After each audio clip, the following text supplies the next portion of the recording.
Sobat BNP, kalian tahu Desa Trunyan? Pasti sudah tidak asing lagi di tengah kalian kan? Nah, desa ini terletak di Kecamatan Kintamani, Kabupaten Bangli, Provinsi Bali.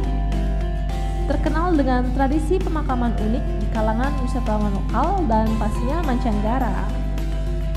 Keunikan Desa Trunyan adalah tradisi meletakkan jenazah begitu saja di area pemakaman tanpa dikubur atau ngaben terlebih dahulu. Anda akan melihat jenazah-jenazah yang berjajar rapi. Anehnya, area pemakaman tersebut sama sekali tidak tercium aroma bangkai atau tak sedap lainnya. Wah, kok bisa ya? Sabar dulu. Menurut cerita lokal, salah satu alasannya ketika di tengah pemakaman tumbuh pohon taru menyan yang cukup besar dan mempunyai aroma khas menyan yang bisa menghilangkan semua aroma tidak sedap di area tersebut. Oh, jadi begitu. Mau tahu bagaimana tumbuhnya pohon taru menyan tersebut? Yuk simak baik-baik sejarah Desa Trunyan berikut ini. Sejarah Desa Trunyan.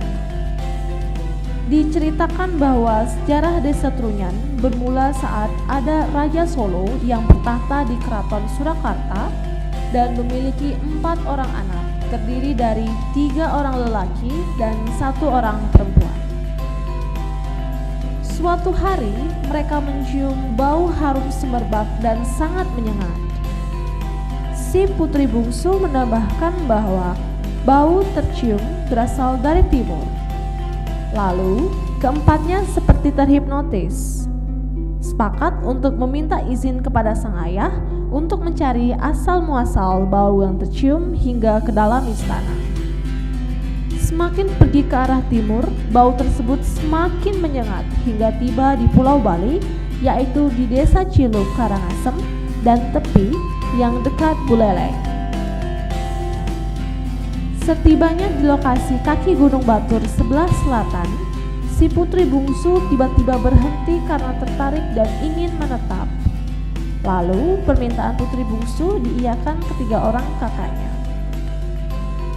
Sejak saat itu, sang putri menetap di lereng Gunung Batur, tempat Pura Batur berdiri, dan tak kunjung pergi.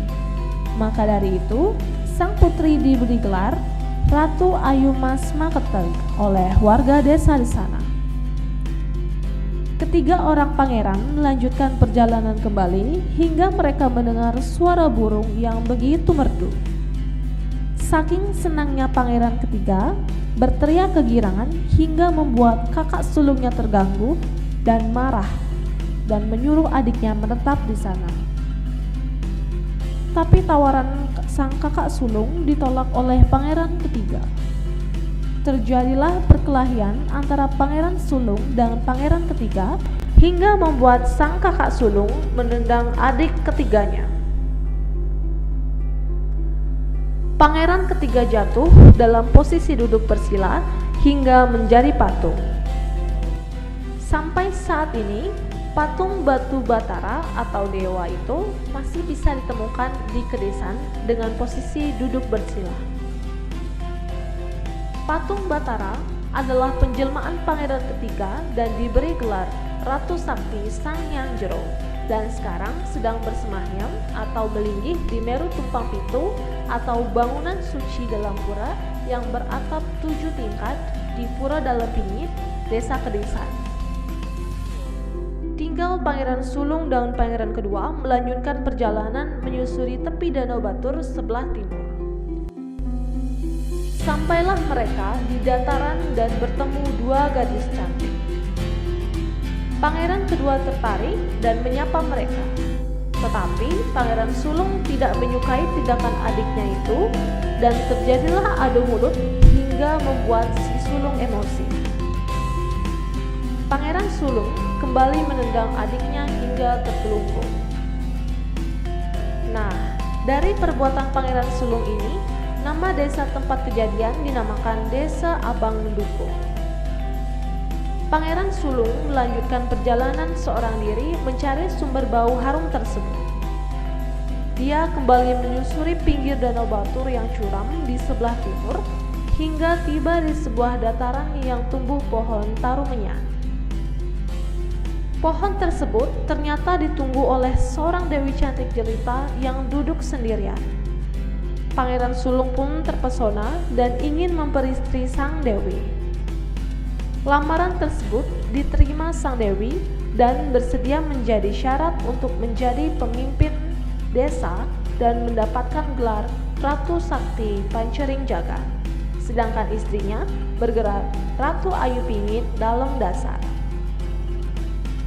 Ratu Sakti Pancering Jagat kemudian menjadi dewa tertinggi orang Trunyan, sedangkan istrinya menjadi Dewi Danau Batur yang sampai sekarang dipercaya sebagai penguasa danau tersebut. Sang raja yang ingin melindungi desa dan rakyatnya dari serangan orang luar membuat titah menghilangkan bau wangi pohon tarumenyan dengan cara tidak menguburkan jenazah-jenazah tetapi dibiarkan di dekat pohon tarumenyan. Lambat laun, bau wangi tidak tercium semerbak lagi dan hanya tercium bila kita berada di sekitar area pemakaman. Oke, jadi sekian cerita tentang Desa Trunyan Sobat TNT. Bagaimana? Menarik bukan untuk kita ketahui? Ya, lumayan kan ketika kita bisa ke Trunyan, Bali, kita sudah tahu bagaimana sejarah desa ini terjadi. Cukup sekian dari saya. Terima kasih.